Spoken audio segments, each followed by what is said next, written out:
दोस्तों नमस्कार। आज की खबरों पे बात शुरू करते हैं। जोधपुर में बजरी माफिया ने गाड़ी के नीचे कुचल करके एक कांस्टेबल को जान से मार दिया। तो ये उसी कड़ी में कल एक हिस्ट्री शीटर ने पुलिस को बहुत बुरी तरह से सरेआम सड़क पर धमकाया और पुलिस पर हमला किया। तो ये जो लॉ एंड ऑर्डर की सिचुएशन हो रही है बजरी को लेकर के पूरे प्रदेश में चिंता। एक तरफ मुख्यमंत्री कह रहे थे कि भाई शायद खान मंत्री भी वो खुद ही हैं, खान मंत्रालय उनके पास ही है, मोदी जी ने क्यों दे रखा है, क्या मामला है, ये तो अलग बात है कि भाई ये बनास नदी में भी उन्होंने काफ़ी सारी खानों की लीज आवंटित कर रखी है। तो फिर अवैध बजरी और वैध बजरी में क्या अंतर हो रहा है? लूणी और झुंझुनू और भीलवाड़ा और चित्तौड़ पूरा उनको स्पष्ट करना चाहिए कि खानों के आवंटन की क्या स्थिति है और नदियों नालों में से जो अवैध बजरी का खनन हो रहा है उसको लेकर के या तो वो पूरा खनन स्क्वाड बनाएं और पूरी तरह रोकें। ग्रामीण क्षेत्र में चूँकि ट्रॉलियाँ डंपर ट्रक चल रहे हैं, कौन रोक रहा है कौन नहीं रोक रहा है, कौन मिला हुआ है, ये गंभीर चिंता का विषय। इससे लॉ एंड ऑर्डर की सिचुएशन दिन ब दिन खराब हो रही है। सरकार की किरकिरी हो रही है। हमारी सरकार थी उसकी भी किरकिरी हुई थी और हमारी सरकार जाने में उसकी भी एक भूमिका थी। उससे पहले वसुंधरा जी के सरकार के जाने में भी उसकी भूमिका थी। पूर्व मुख्यमंत्री अशोक गहलोत जी ने तो वसुंधरा जी को सरेआम कहा था कि वो 5 करोड़ रुपया महीना किसकी जेब में जाता था। ये बात अलग है कि उसके बाद भी भाजपा ने वो प्रश्न उठाए और अब कांग्रेस वो प्रश्न उठा रही है। तो राजस्थान निरंतर अवैध खनन का एक सेंटर बन गया है। इस पर सारी पार्टियों को विचार करना पड़ेगा और अवैध संरक्षण को रोकना पड़ेगा।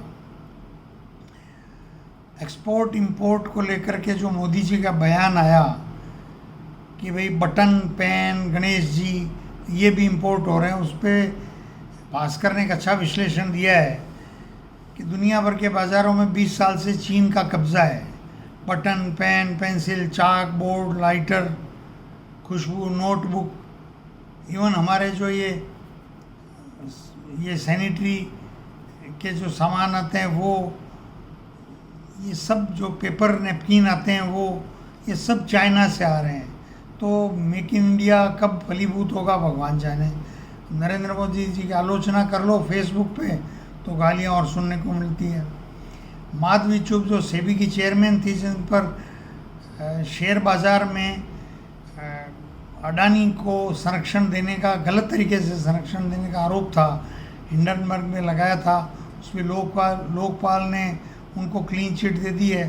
लोकपाल हिंदुस्तान का कैसे काम कर रहा है किसी को पता तो है नहीं, कोई पारदर्शी तरीके से मालूम नहीं है। छोटी सी खबर है कि अपने जयपुर में यहाँ जो अंबेडकर सर्किल से थोड़ा आगे से लेकर के सोडाला तक एक वो ब्रिज है, उसका नाम भारत जोड़ो सेतु का नाम रखा था। अब बीजेपी उसका नाम किसी आदिवासी सेनानी के नाम पे करने की इच्छा व्यक्त कर रही है। तो नाम परिवर्तन की बजाय एक नया आप पुल बनाएं तो ज़्यादा अच्छा है।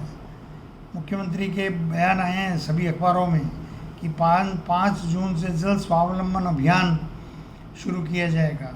तो वाटरशेड के तो लगातार टेंडर हो रहे हैं करोड़ों रुपए के और उन टेंडरों की जांच करने वाला कोई नहीं है, सब कच्चे काम होते हैं और बंदर बांट होती है। आप उसकी जांच कराओ तो ज़्यादा बेहतर है मुख्यमंत्री जी। बाकी ठीक है, महिला कांग्रेस की कार्यकारिणी की भी खबर है, उधर भाजपा की प्रदेश कार्यकारिणी में इस बार संख्या बढ़ाई जाएगी, ये भी एक खबर आई है।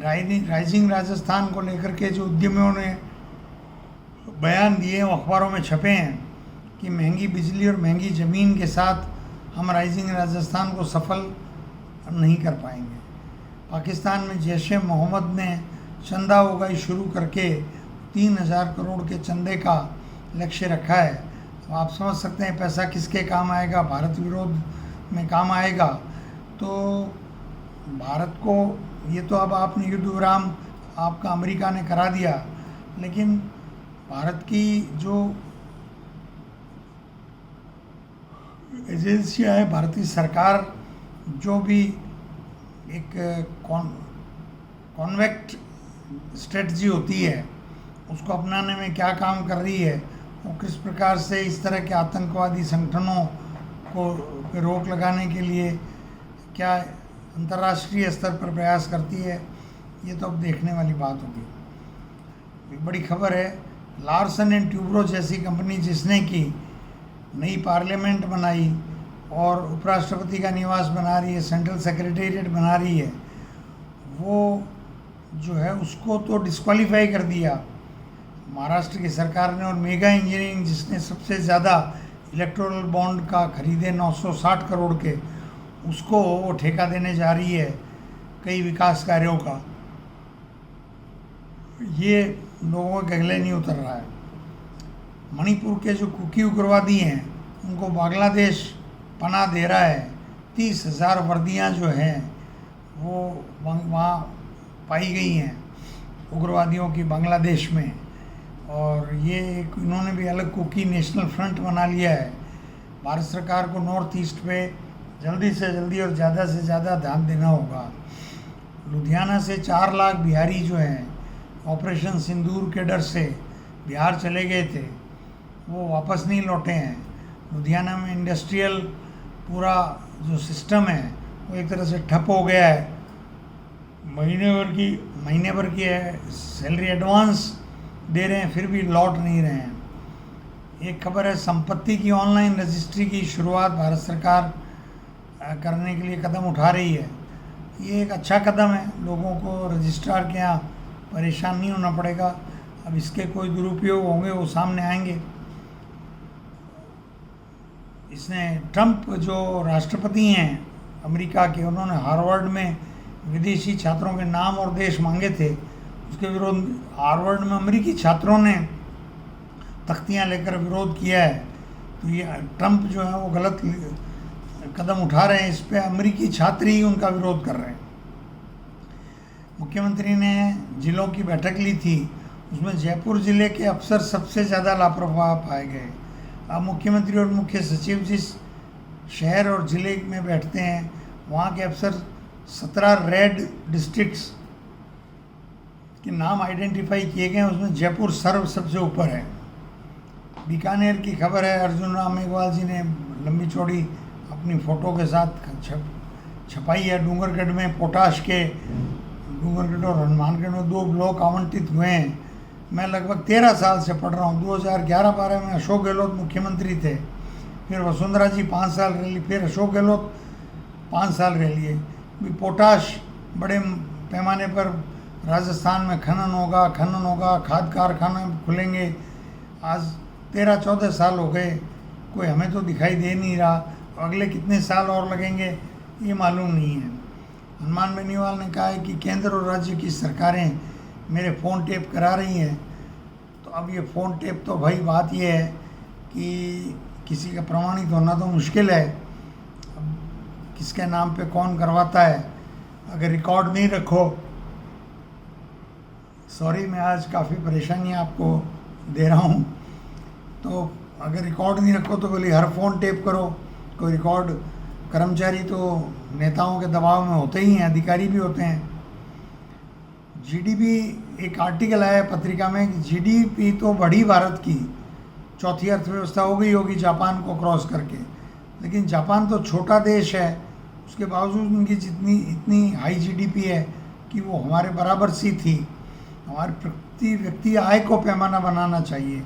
और दूसरा ये देखना चाहिए कि 1990 में भारत और चीन प्रति व्यक्ति आय में बराबर थे और अब चीन हमसे बहुत आगे निकल गया। जीडीपी में तो निकल ही गया, प्रति व्यक्ति आय में निकल गया। इसका मतलब हमारे यहाँ जो आय है उसका डिफरेंस इतना ज़्यादा है गरीब और अमीर का कि वो हमारे लिए चिंता का विषय है।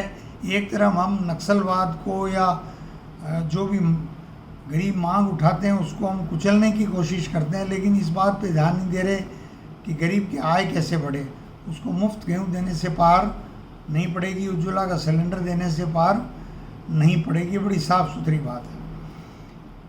अनेक फसलों का एमएसपी बढ़ाया है, अच्छी बात है, महंगाई दर बढ़ रही है तो बढ़ाना चाहिए, पर एमएसपी की गारंटी जब तक नहीं होगी तब तक मैं समझता हूँ एमएसपी बढ़ा देने से कुछ नहीं होगा। एक चिंताजनक खबर 3-4 अखबारों में आई है कि मैन्युफैक्चरिंग और खनन इसमें और पावर जनरेशन में ये पिछले क्वार्टर में गिरावट आई है। हमारे भारत मैन्युफैक्चरिंग हब बनाना चाहते थे मोदी जी, नहीं बना पाए, नोटबंदी कर दी, जीएसटी गलत तरीके से ले आए और फिर चीन के राष्ट्रपति को झुलाने से शुरू किया था। अब चीन तो किसी का विश्वसनीय है नहीं, नेहरू को धोखा दिया, अब मोदी जी को भी धोखा दे रहे हैं, लेकिन मोदी जी ये बात छिपा रहे हैं। ईरान के चाबहार पोर्ट की क्षमता का विस्तार भारत करेगा।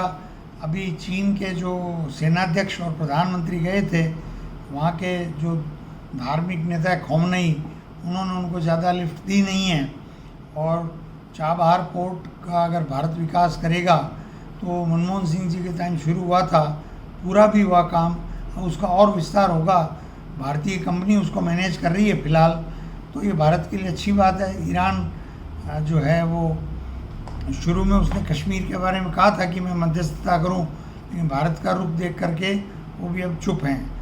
रूसी राजदूत ने बयान जारी किया है कि हमारे S-400 और ब्रह्मोस मिसाइल से भारत की रक्षा व्यवस्था को बहुत बड़ा सपोर्ट ऑपरेशन सिंदूर में मिला है।